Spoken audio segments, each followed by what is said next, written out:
નમસ્કાર, આપ જોઈ રહ્યા છો ન્યૂ ભારત ન્યૂઝ અને હું છું ધ્રુવી।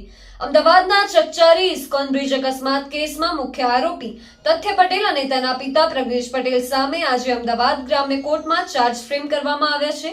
જુલાઈ 2023માં 9 લોકોનો ભોગ લેનાર આ દુર્ઘટના બાદ સુપ્રીમ કોર્ટના આદેશને પગલે 2.5 વર્ષે આ કાર્યવાહી શક્ય બની છે। તથ્ય પટેલ આજે કોર્ટમાં હાજર થયો હતો। સુપ્રીમ કોર્ટે તાજેતરમાં આ કેસમાં વિલંબ બદલ નારાજગી વ્યક્ત કરી હતી અને 3 અઠવાડિયામાં ચાર્જ ફ્રેમ કરવાનો સ્પષ્ટ આદેશ આપ્યો હતો। આ આદેશ બાદ ગ્રામ્ય કોર્ટમાં કાર્યવાહી ઝડપી બની હતી।